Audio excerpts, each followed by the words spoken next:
guys, DJ, Guildmaster, Westmoreland Gamers Guild, here with Tim the Enchanter. Back again. Yeah, we're doing a little more like a little talking head kind of video today. We've been playing a lot of Separatists and Republic and or Star Wars Armada. And we've played a lot of Rebels and Empire in our time too. Yeah, so we were noticing like a trend with the ships, besides newer ships, newer mechanics. We came up with this thought process of kind of why a lot of like upgrades are and aren't for the factions. And basically, our train of thought. Now, some of this is going to deal with old canon. Yeah. Apparently. Well, to start, I guess this whole video is just going to be discussing design process behind ships and how that translates into in-game mechanics, which Correct. I think is a nice thing to like discuss because not many people really talk about that, and it's part of a lot of these games is how they take part of almost any game is taking stuff from the already existing IP and how do you translate it into game. Right. It's converting fluff and like sometimes real world stuff to actual game mechanics. So I guess dealing with Republic and CIS, it feels like both those fleets at the time were actually made for like an actual huge galactic war. Yeah. Which in turn really it kind of explains why the salvo defense token is on almost all of their ships. Meanwhile, it's not on any of the Rebel and Empire ones. And you can explain that pretty easily by looking at it that way. Yeah, because like obviously in a full scale like full militaries on full militaries, there would be trading involved. Granted, one's droids, but there's still some sort of trading protocol or combat protocol installed. So you're going to be firing back and forth. The other thing that we've kind of noticed is too, like with the big thing with thermal shieldings, it feels like that's made straight for capital ships. Yeah. You know what I mean? And it's restricted to medium and large ships. Anyway. Just for that purpose. But it's kind of a weird dichotomy because one thing we noticed as of right now, Republic doesn't have any ion cannons. They have blue dice, but no ion cannon slots. Which is counterintuitive when you're facing droids. Yeah, that, and also, as I was kind of complaining about yesterday, and whenever that video comes out, it's annoying because it also means between the two, all the new releases for Republic, excuse me, I don't have that generic ion cannon upgrade. No. But yeah, if you look at the Empire, which is obviously some ships like the Victory were holdovers from that conflict, and the ISD were being constructed during the conflict, all that have some sort of ion slot now. You know what I mean? The problem is you're not facing droids anymore. You're facing an insurgency-style force, the rebels, and it feels like how they at least show in game or like the cinematic universe, ion disables the whole ship completely. Which, as you've discussed, if you look at it from the point of view of, like, Empire was technically, their guise was like a peacekeeping forces, it kind of makes sense. Instead of just packing it full of ordnance and lasers, also intermix ion cannons for a less lethal approach. Right, you're trying to disable the ship as more as just to just destroy it. You know what I mean? Like, because they're fighting blockade runners, pirates at this time frame, a lot more stuff. So you're going to disable the ship first. And just the sheer size of the ISDs, they were like literally floating battle groups in their own right. So they could suppress an entire system. So it's a little bit, like I said, it's a peacekeeping mindset. And then if you look in the old canon, when they fight the Mugan Vong, I believe. Oh, Yuzon Vong, yeah. That's it. That force that comes from outside of the galaxy that they were apparently building up for in the old canon. Yeah. Now that's all gone anymore. Which is a shame. Yeah, but also I'm not gonna lie, I wasn't a fan. We have a live audience today too, studio audience. That's part of why the Death Star was kind of built in Legends. True, because of the threat of the Yuzan Vong, and that's destroy the planets because they could biomass the planet basically. Yeah. Yeah. And the whole thing with the Alpha flight, that Palpatine working with the Chiss to stop the Outbound Right. flight. That's where Thrawn came in, because there's the Chist Empire, which they kind of discussed a new canon, actually. Yes, I'm excited that they're bringing Thrawn back. Yes. Yeah, that's right. How he kind of got like taken out of the storyline to me, like space whales. Really? I like that Yeah, though. that was- Also, no. also opening myself up to ridicule in the comments. I was not a fan of these Unvongs. That plot idea in old canon. I like the events in it because don't get me wrong, there's some cool shit like the Skywalker children going and fighting. You have Kyle Katarn, which is basically Chuck Norris of the Star Wars universe, taking on entire ship. Yeah, It was you're cool. not wrong. I just didn't like the storyline of, oh hey, all the movies were actually you Right. know, Palpatine building up a force because he was actually the good guy. It's like, really? Yeah. Really? That's where you're going. Palpatine was the good guy the whole time. I almost feel the reason that they probably X'd a lot of that canon was because they'd have to pay royalties to That the and- writers and stuff. That and To they'd be have to. fair, that has not stopped Disney yet. True. Oh, okay. But I think it's Star Wars that I was. Was it Disney and Star Wars? but the other issue is they'd have to. They would have to have written their new movies around I it. was Disney and Star Wars. There was a whole thing on Twitter, I think last year, where they're reprinting old books. Okay. And maybe it was a publisher. That's good. Or the Disney owned, something like that. But they're not paying the royalties to people that because I think it was Disney. So they like bought the rights like secondhand, so they don't. They're getting That contract is null and void. They're getting around paying the royalties. That's a dick move. See how big that Yeah. Disney is. They could pay that. There was a whole big like writers like Thing. thing Okay. that were teaming up to try to do something about it. Okay. I'll have to look into that. Yeah. But anyway, going back to the Oh, thanks for your input too. yeah, thank you. Sorry. Oh, we no, were that's both all right. Relatively large Star Wars fans. Oh, you're Oh, good. Yeah. if you want to jump in on this, you can. What are you doing? We're recording Star Wars Armada, a comparison of the Republic and CIS ships versus the Rebels and Galactic Empire. Ion cannon upgrades. Need them. Did you not literally hear them talking about Yeah. that like 5 minutes ago? I know. I heard it and I was only half paying attention to the conversation. It is also though, getting back into that, that's an important slot to leave out of a whole faction who specializes in fighting droids. Some of the most powerful crits too in the game really are in the blue slot, and it's so weird that it's left out. And again, like we said, fighting droids, but yet CIS they have a boatload of them. Yep. And I think that's where the different dichotomy, because you look how the ships are set up. You have salvos.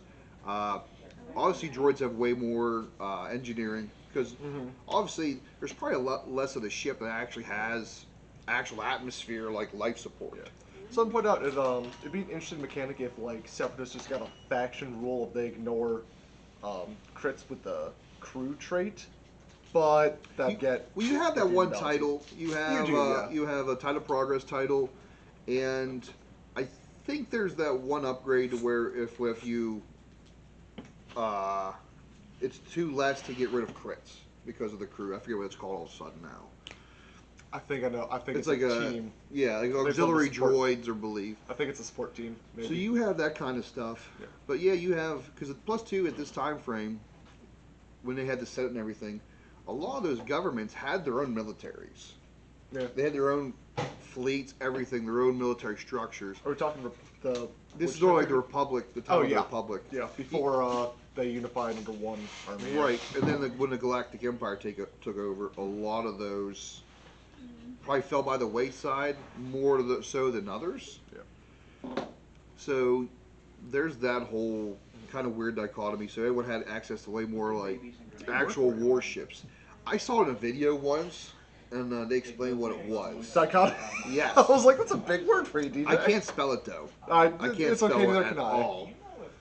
So, and that's kind of what we were getting into, especially when we were playing our games, because it would be great for you to have some sort of ion slot. It would be. You know what I mean? Especially with the spats flying around, throwing, was it Yeah. 6 to 8 blue dice? I think it's 5 blue dice and 1 black die, and you kind of just increase the range a bit because it's ignition close. you'd be almost guaranteed a crit to happen. Guaranteed out of that many blue dice you're Granted, throwing. like, ignore, like, not many of the other ships have blue dice, or at least they don't have, of the 4 remaining, they don't really have many blue dice. Excuse me. The vendor can get a max of 2 in its front, and then, like, 1 everywhere else.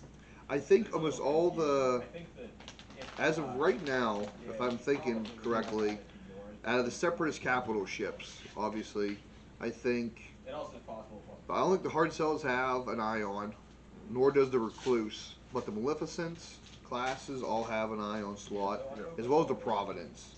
They actually have ion cannon slots. You could do some shenanigans with that. But overall, though, I feel like that's a, oh, you definitely could do shenanigans with that. But I feel like not giving the Republic an ion slot is just kind of a it feels weird. Yeah. In universe, they would definitely have ion cannons on their ships. I feel like they specifically reference them several times. It might just become from a design standpoint, because if you look right now, CIS doesn't have really a lot of ordnance stuff you could do with it. There's very few ordnance slots. Fair point. And I think meanwhile, the only 2 that have ordnance really is your Providence and your Recluse class. meanwhile, I think Empire, or excuse me, Rebel or Republic, you have the boatload. Acclimator and the vendor can take ordnance. Yep. Doesn't the smaller ones? Don't Oh they yeah. have? One of the concert cruisers can't do. Yep. So you have a lot more ordnance. Yep. Which, Fair point. okay, so maybe that's their stick trade-off. Now, in a world of thermal shielding, is it really that great of a thing? No, absolutely not. No. Which that does let's discuss thermal shields for a second. It does make sense. Looking at lore, the shields were very different between eras. Yes. In terms of balance, it doesn't really make sense because the thermal shields, if I recall, were not as good, I want to say. It was older tech. Yes, and that is a general. It was older tech, and then you went to like Deflector Shields, Yep. which besides it being like a shield, from my understanding, a lot of them were actually angled, so like they weren't like round surfaces. Yeah. So they would end up like just really deflecting or making an angle to where shots would hit and skip off of ships. So it's kind of weird when you have older tech, thermal shielding, in a lot of ways better. Class by a mile. Yeah, you get rid of your brace, but also you're eliminating half the dice. yeah, we discussed that. If you literally get rid of half a person's attack pool, and when you choose what they get rid of, Yeah. I think that's way better every day of the week. And you don't have to worry about your brace being targeted by an accuracy. Because it falls outside of that whole timing window we discussed Now another thing in we the have previous video. we have both noted, whether on camera or not, I don't recall, is that, now granted, thermal shields, as we just discussed, Yeah, older tech, but you can kind of, I guess, reason it out by looking at defense tokens themselves.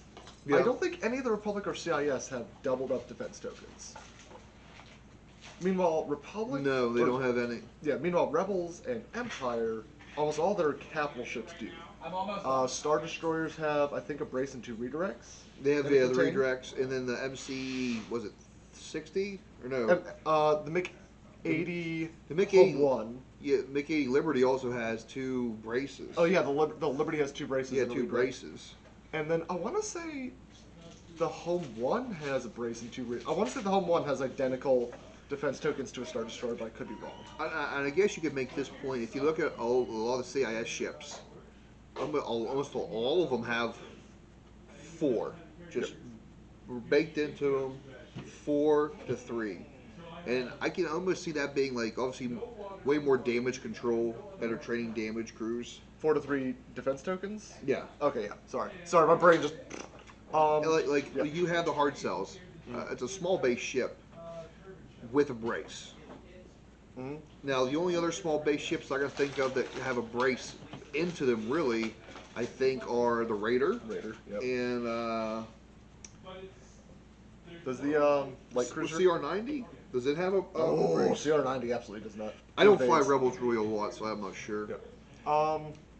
That's the only small ships I can think of. I don't even think. Oh man, I'm drawing blank. I want to say the Arcton light cruiser does. No, the Architect only has redirects. They do not. I would love for the Architects to actually have a brace. I don't think they have a brace on them. Interesting. Either way, yeah. So it's that kind of weirdness that we were really like thinking, okay, now we're trying to institute, I guess, canon into game mechanics. Yeah. So you have the salvo, you have thermal shielding. Yeah. Like flak batteries is a big thing. You're going to be throwing out tons of shots. Which Harry for flak batteries my next lineup. Actually, no, I don't think I have flak batteries, but the salvo turbo lasers. Yeah. That upgrade, which those are actually on the card, the turbo lasers on the Venator. What I did, that list that we played with, what I'm going to do, I'm going to pair this video with the video we recorded our battle report. That works, yeah. I actually modified Maleficence a little bit, and I had the points shuffling stuff around. Mm-hmm. I had Intel Officer. I got rid of it. It just didn't work very well for me.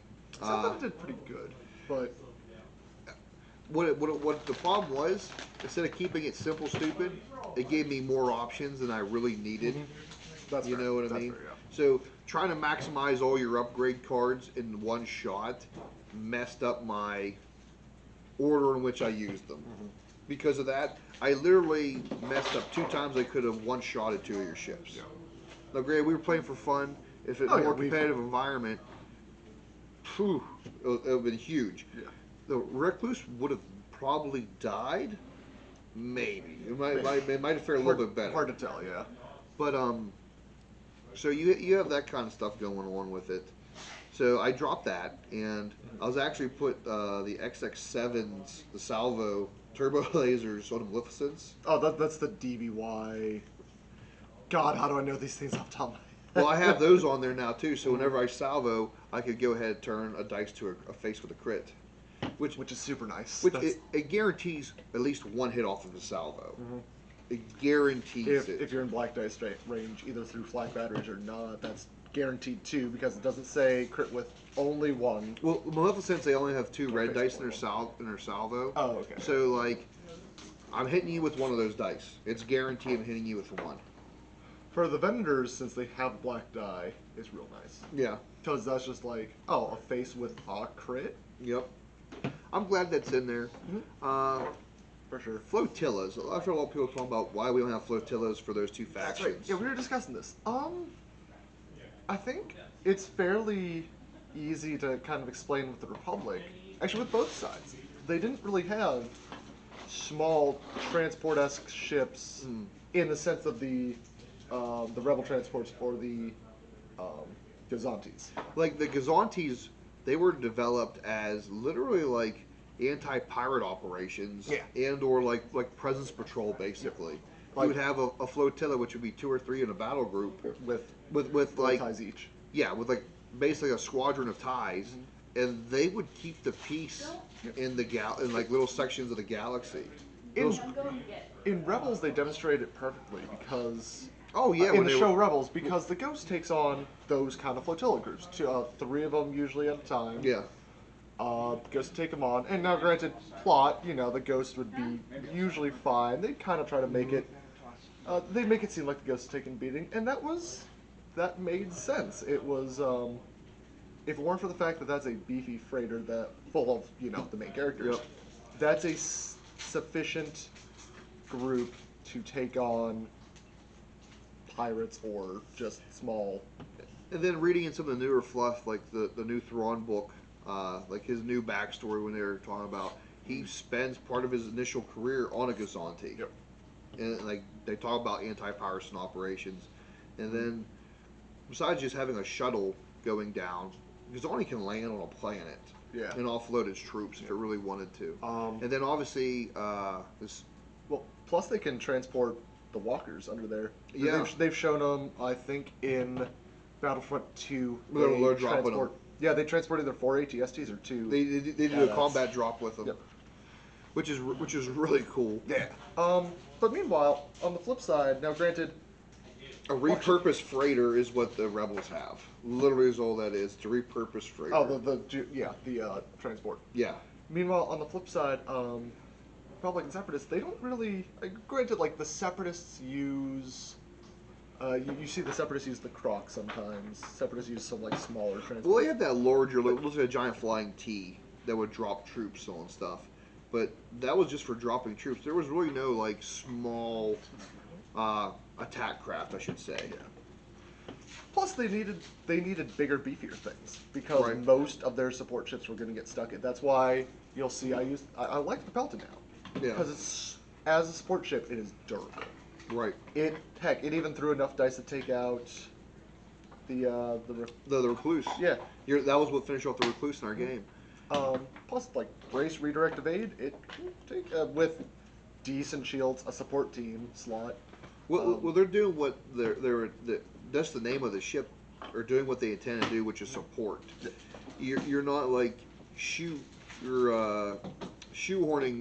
ships into that role for the Republic and for the Rebels, or correction, the Empire and the Rebels. Yep. I don't think we're ever going to see a flotilla-sized thing for either of those factions. Hard to tell. And if we would see anything, I think that what we would see, which I kind of hope, will be some sort of boarding craft or like some sort of fast attack craft. Not more in the support slot, but more in the offensive kind of an idea. And we've talked about this before, about how we wanted to introduce dedicated actually boarding troops, not just like boarding engineers. Oh, I switched up boarding engineers too on my list. So boarding troopers, yeah. Yeah, so I could flip over crits as opposed to like flipping over defensive tokens. Which is pretty nice. Because even in the fluff, they used on the TIE bombers. The bomber slot, that whole tube would come out and they would slide in whenever they needed to. And one of them was a boarding troop. And that'd be attachment. really interesting, even if it wasn't so much upgrade cards, but like alternate cards for squadrons. Yes. You could use it for the TIE bombers or the Lambda or both. Right. You could, like an alternate card, maybe it changes up the stats a little bit, but lets you do some sort of boarding action akin to Assault, which Assault, that's what it is for current. You can kind of argue with the Ghost, that class of Yes. It could also be, it has the thing that locks in the docks. Yep. Another idea that they really could go down with that whole avenue is just having dedicated troopers. Just complete dedicated slot, like its own transport, like Like a new upgrade slot? yes. I wish I feel about that, because it'd be a whole new upgrade slot that you'd have to, somehow figure into. Well, I guess they could just do an update. Yeah. At this point, with how they've been doing some of their games, they could probably just. I think the closest thing we have right now to some sort of like what we kind of envision is rocket troopers. Yep.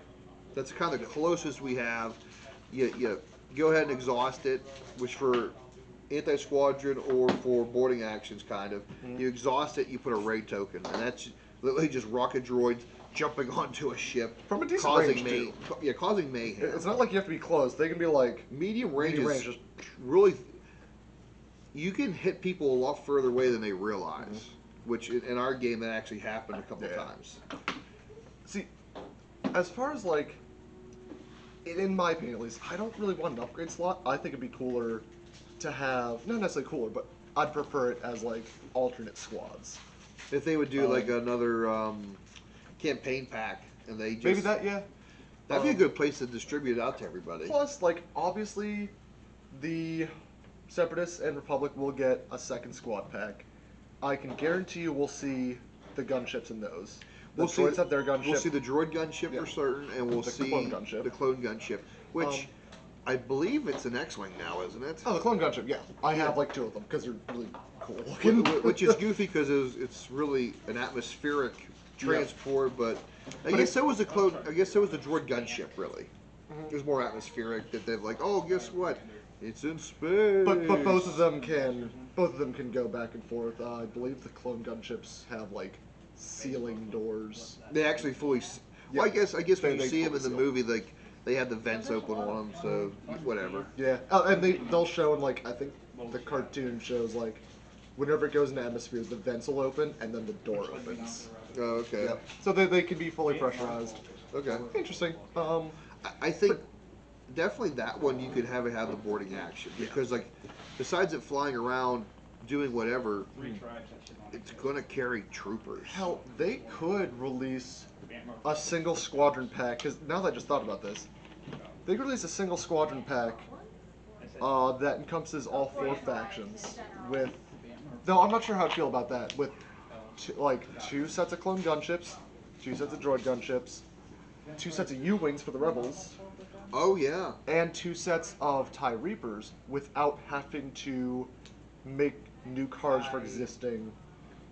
Those could just be their own. Right, those. And they could have their own, instead of assault, like their own. All 4 of those. Rating account. I think the only thing I think they could do upgrades for would be your, like I said, your Lambda shuttles. That could be an extra alternate card, which everyone has Lambdas. So just an extra card. That's all you need. And then same with what class of vehicle was the Ghost? Freighter. It's a squad in this game, but For that one sticks out most to me in mind because like you've seen it in the thing coupling on other ships. True, but the Falcon can do the same. So that's like You just pick one. You have to pick one out of it. And I think the Ghost would most likely fill that category a little bit better than the Falcon. both of those are options if you want to have. Right, because buying the pack that would be super expensive. The problem is it'd be one of them weird packs because not everyone plays Rebel. Not everyone played. You know what I mean? You'd have to. It'd almost be like the Scum and Villainy pack, but where it straddles both factions. Yep. But then putting out 2 of them would be a thing. Unless they would buy it, like if they would have a 4-person pack, I would buy it. And you want Rebels and clones, I'll keep CIS and you know what? Empire. That's and plus like it'd probably be a $25 pack. It'd be more than that because you figure. If they have 2 of each. Oh yeah, because then they have that now as 2 of each. And then depending on how many points they are, if you make them like 20 points a pop, people are probably going to run more than 2. Maybe a max of 4. It would be that dedicated ship to where you're holding it back, you want to run it in, and it does something.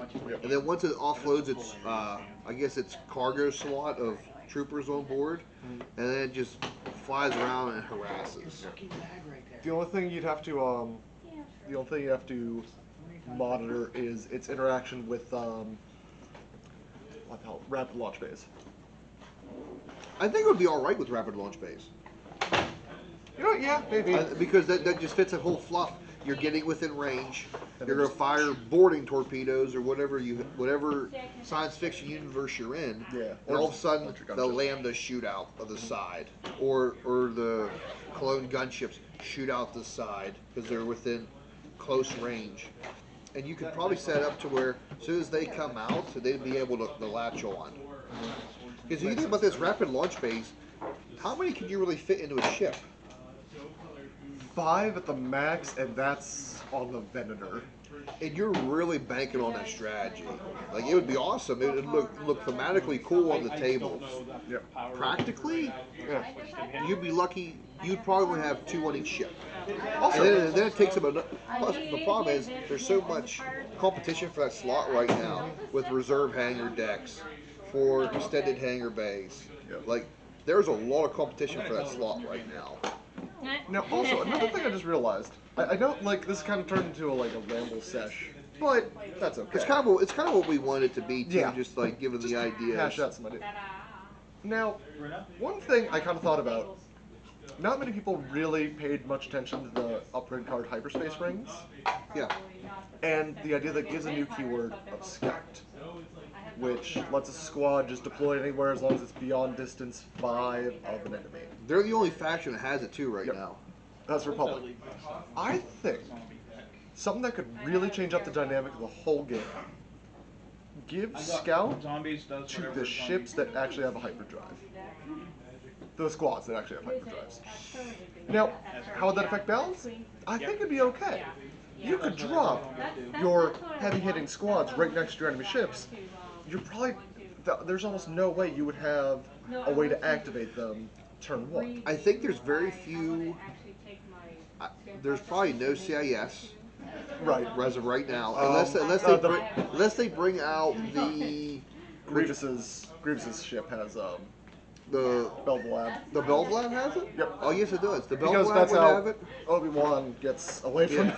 Belblab has it. Mhm. And then the Sith Infiltrator has it. We know. Yeah. Which- If they introduce that, Which yeah. I'm sure we're going to see one. I'm sure we're going to see Force users for CIS eventually. Yep. Actually, yeah. Speaking of, I wouldn't be surprised if Republic and CIS got their own Scum and Villainy pack. So, yeah. Yeah. The other thing is, for Empire, there's very few ships in that faction, I think, with hyperdrives. But it would make the TIE Advance a little better. Because the TIE Advance and... Gang, correct me if I'm wrong, the Defender? I don't The know if Defender, the TIE Advanced, and Yeah, I'm not sure if the I TIE want to say Defender has old canon, the Interceptor did too. Mm, I want to Maybe. say. But again, fluff's changed. But what will be cool is Rebels. Almost everything of theirs has it. exactly. And Rebel Squadron's already kind of expensive. Y-Wings are 10 points. Yeah. But, like, X-Wings are a hard Well, you know what? sell The for 13. Y-Wings, you could give the Y-Wings for the clones with it because those are like full-blown Y-Wings. Yeah. The Rebel Y-Wings are all stripped-down versions. Yep. You could pull their hyperdrive out. Possibly, yeah. Which I don't know if... But the X-Wings, it would make 13-point X-Wings a little bit more reasonable because now it gives you... You get the jump on actually getting into people. Yep. And I know some people would still look at Scout and be like, that's a keyword that's just meh. But I think it could introduce a very interesting dynamic of strategy, especially for Rebel players. I don't know if people would be scared of all of a sudden a bunch of fire sprays hiding in asteroids. Oh, God! Oh, wait. Fire sprays and asteroids. As much as I love the Gauntlet Fighter, if it was better, I'd say Gauntlet Fighters. Just these heavy bomber-style ships hiding in asteroid fields. Yep. Okay, do your thing. Yep. I didn't think about the fire spray as far as Boba goes, but even then, Well, any fire he has spray. Rogue. He has Rogue, granted. Well, any fire spray because I think all fire sprays have bomber. Yep, that sounds And you're right, throwing a actually. blue dice, so like, just the fact that they're not very fast. Right. But that would give them that little bit extra like ambushing punch. I would see. I kind of dig that though. Just in terms of fluff, I would dig Scout being a keyword put on more ships. I could envision them putting Scout in another campaign pack. Maybe, How yeah. how they made that's going conflict. Rebellion in the Rim. Yep. How they had Rebellion in the Rim, smaller games, that guerrilla style combat we Yeah. talked about. That's a good point. Even if it's only in a campaign, that'd be cool because it gives you a chance to try that out. It's a good place to test bed different mechanics. Heck, we could try that in a friendly game. I think we can get our whole play group together and we can like come up with a couple additional house rules. I would do something with boarding troops, something with that. Now, in terms of balance, I could see More them... asteroid fields on a map too. Oh, yeah. Now, in terms of balance, I could also see them not including, especially with new canon, I could see them not giving it to the B-Wing. Because the new canon, like, granted, it was a little iffy, but the prototype B-Wing you see in Rebels doesn't have one. It has a super laser that blows up Yes. Architects for Yes. some weird reason. It's... And Architect's huge. Yes, but it's really funny. Ugh. But I could see them not giving it to the B-Wings because if you could drop a B-Wing in the enemy deployment zone, oh Christ, that's... It'd be a one-way mission for that B-Wing. I think they're going to catch True. all kinds of flak and fighters. But blue-black. You'd have to guarantee it to jump first. And also Luke dropping right next to them, but even then, like, again... I think in a perfect world, you're getting 2 rounds of shooting. Maybe, yeah. And because most turn one, there's really no engagements except for onagers. You're gonna be catching all kinds of flak, and Plus- then any squadron that's there. Plus, enemy ship over here, oh yeah, so I can see, enemy ship over here, you distance 5, drop a squad, like a B-Wing here. Yeah. On your turn, you just deploy another ship, double arcing it, because it's Yeah. in your deployment zone. You Yeah. just be like, alright, you're gonna catch 2 sets of flak. But it would still then give the option of the scout keyword, now that's been introduced, gives a whole layer of strategy if they want to implement it onto multiple ships, multiple squads. You could. is there any relays for the clones right now? Relay Nope. ships? Nope. So right now, CIS is the only ones that have some sort of relay with the Bab Labs. And, Grievous has Them, relay. and then the other two factions do. Yeah, I'm talking about the newer ones, Yep. which relay makes sense with droids. You're just gonna, like, use that ship as, like, a command tether. Meanwhile, it kind of makes sense. It makes sense, and at the same time, it doesn't. That the Republic doesn't have it. I'm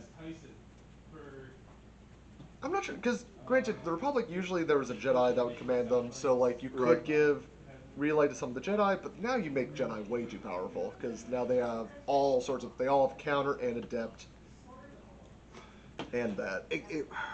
In one way, I'm kind of cool with that because fluff, it makes sense. Yep. But from a game perspective, like mechanics wise, you are right. But then again, at the same point, if you could knock out that Jedi, Yeah. Oh, then their squads have. Yeah. it would be something else. We could try to home bake some rules for a campaign, or like maybe we could do like another rebellion in the ring, or the rim, and then we kind of introduce. Hey, we're gonna add scouts. We're gonna add maybe this, and we'll figure out a good point system. Maybe make it generic across the board, and only we do a little bit of research, and only certain ships take it. Or it could be simply, guess what? You win a mission, you get these you get resources. That could be a resource card. Then you could give a thing of TIE bombers scouts. Especially now that fuel is a thing. That is one of the mission criteria is fuel. So yeah, you could do some more stuff with it. I think. And I mean, like in canon, Oh, you need fuel for hyperspace, which I think you always did. You did, but it was one of those weird subjects to where like it's giant reactors. Well, now that giant reactor is for powered by something. yeah. So, which I can kind of respect, like them talking about that, tackling that kind of a thing. Yeah, and I guess going back on our point with now we went our little bit of our reasons why we think CIS and Republic were more like galactic warships. Yep. Now, if you look into, which would be a little bit briefer, into Galactic Empire and Rebels, enough said. Like they're using whatever they can get.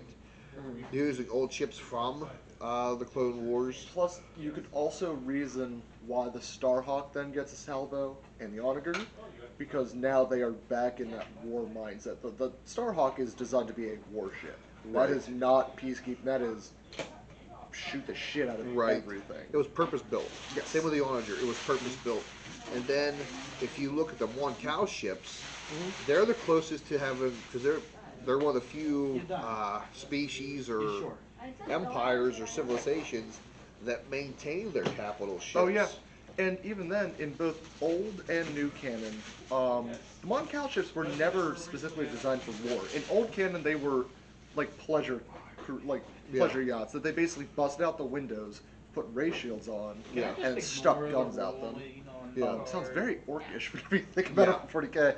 And in new canon, their capital ships are actually their buildings. Like whenever the Empire starts besiege Mon Cal, there's a comic with Radis and I believe Akbar's there, where they basically like launch it and like a whole city just, which I really like. That was such a cool. That'd be very cool schematic. And same idea, busted out the windows, stuck guns out the windows. So you have that kind of an idea. And then the Empire, okay, we have the victories left over. Yep. We have the Architects left over. And again, they turn the Architects into blockade running ships. The Gazani's now a thing.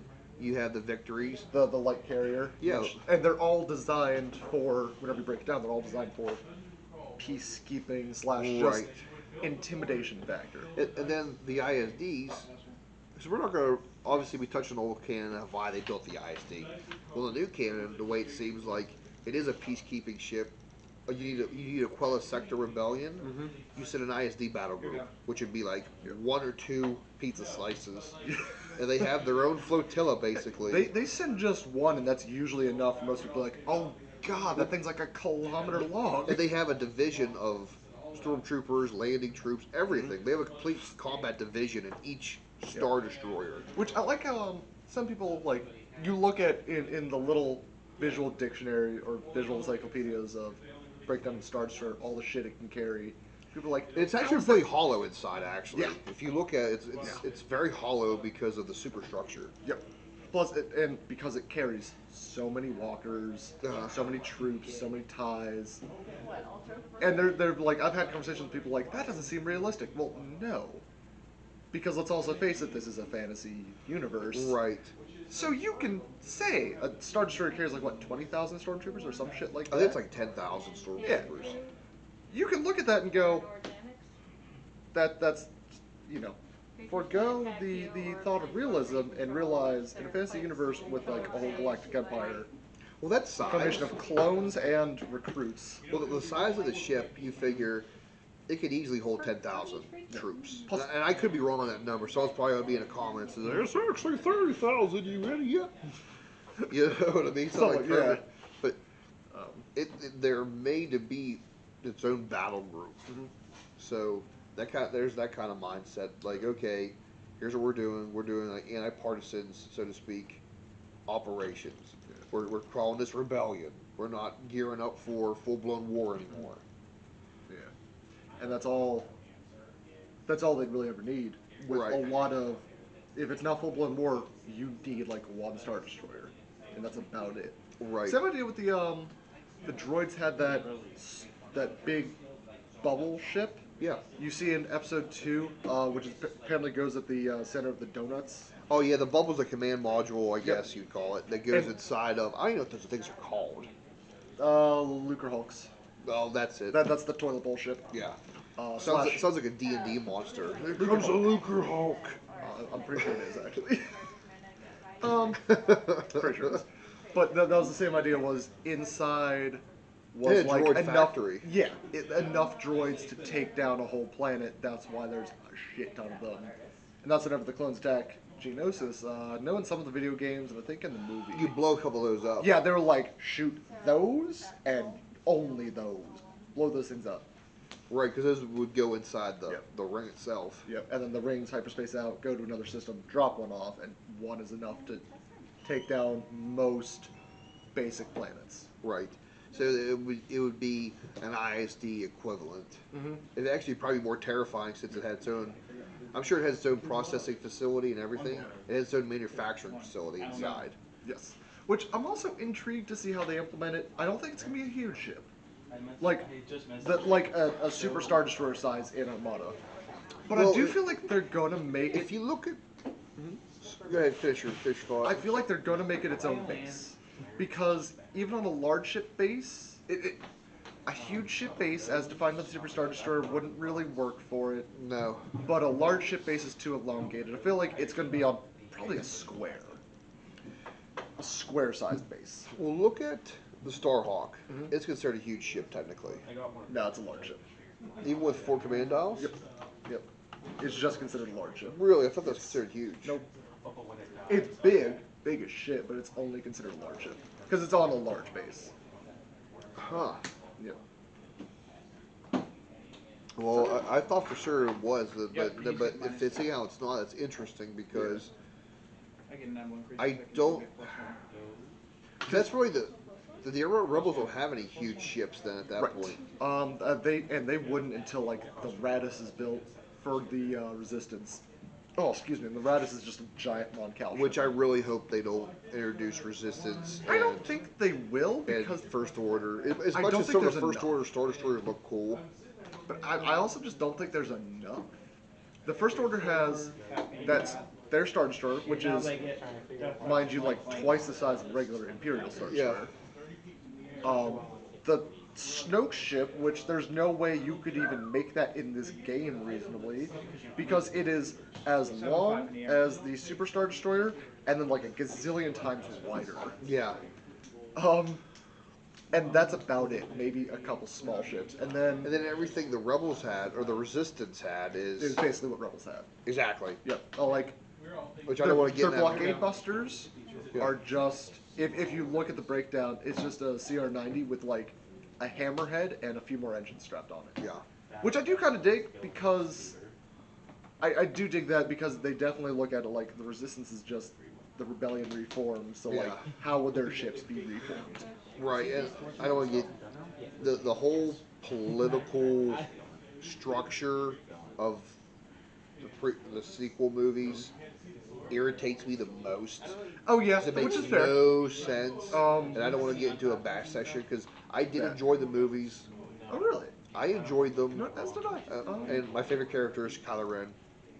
Sorry, not I sorry. feel like they could have gone, as a quick sidebar, I feel like they could have gone like a Starkiller route with him.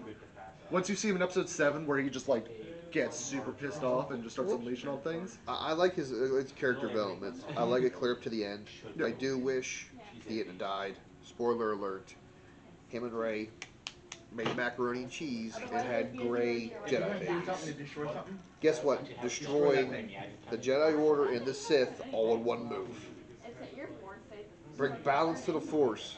Well, what do I know? I'm a fat nerd PA. I'm talking about little ships on a camera, so Yeah. they're not going to listen to me, Disney. Yeah.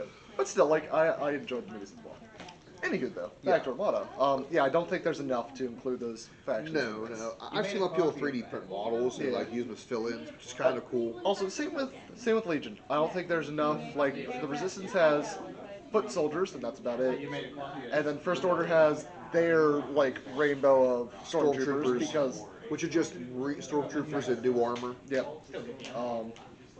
Which is the Empire and clones basically just have rainbow of different trooper types. Yeah. Which I guess a lot of different universes have. Take a look at Chimera Space Marines now. Well, it makes sense to eventually go back into fully enclosed armor because first we started with no armor, we went fully enclosed. Developments and weapons did away with that, so we didn't have armor for a long time. Modern day conflict, I had to wear body armor. I was much littler back then, but we went back into being armored up, so to speak. Not to the equivalent of knights. We had armor. We're still in armor.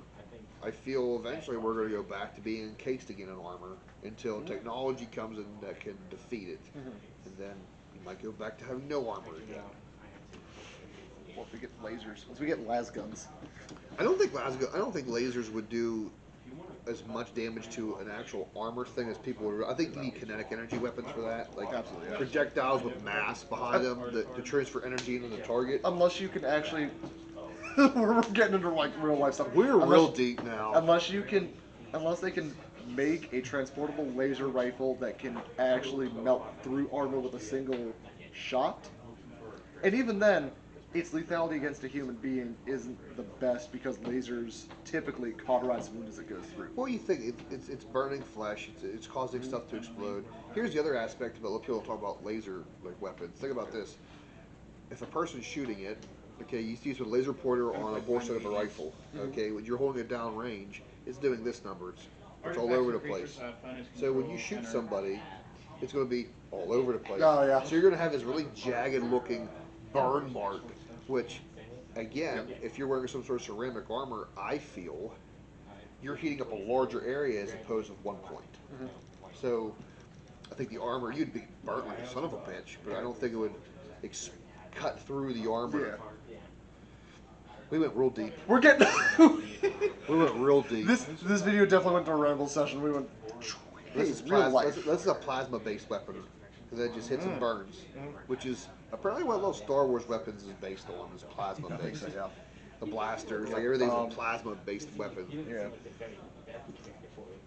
Because if I recall, plasma might also have a bit of. Well, it has mass. It has mass, Yeah. so it has a little bit of kinetic energy it imparts. At least that's Because in plasma is at theory. least a physical. That's the theory on Yeah. plasma. No one's actually weaponized it that I'm aware of. But you can make plasma by microwaving a spoon. Don't try it at home. Or do. Don't. I was like, oh no, wait, I should not say that on camera. Don't. You know, someone's gonna like throw their freaking Starhawk in with a spoon, the plasma it up. It's gonna catch fire. Oh, don't tempt me. That'll be fun. I don't know, that's $80 bottle. That's a good I don't know if point, I never wanna mind. microwave an $80 bottle. Anywho, I think we've gone on pretty long in the tooth in this one. yeah. Basically, to summarize a lot of this video, it is kind of difficult to match fluff to mechanics You have to separate. while worrying about balance. You have to separate a lot of what's thematically cool, and like obviously there's stories where people are going badass, they're killing hundreds of folks, shooting hundreds of fighters down themselves. That sounds really cool and fluff.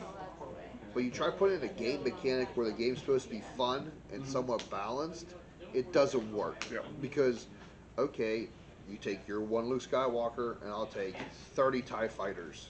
One Luke Skywalker wins every day. No, just kidding. Well, in some ways, yeah, and so some fluff he would. Actually, Luke Skywalker as a squadron, Epic here. I still like this game. He's not bad. Necromancer. So and I think that's where that's where game designers have the problem. I feel is trying to represent fluff through game mechanics and rules and still be balanced. Like Honestly, game designers. I think game designers need more credit than what a lot of them people do a give good them. job. Yeah, because it's got to be difficult to keep games like these balanced, especially with an IP, while trying to maintain some semblance of lore with them. And a lot of people are fans of said games. Like, as a side note, I said this about Team Yankee. It basically takes place in World War III. I was in the military. Spoiler alert. Which was on spoiler. I was in the military. Yeah. A lot of the hardware and equipment that is represented in that game, I've drove around with. I've fought with. Overseas. I have a really good understanding of how it works. But then you put on the tabletop and you say you're running your Abrams against your T-80s.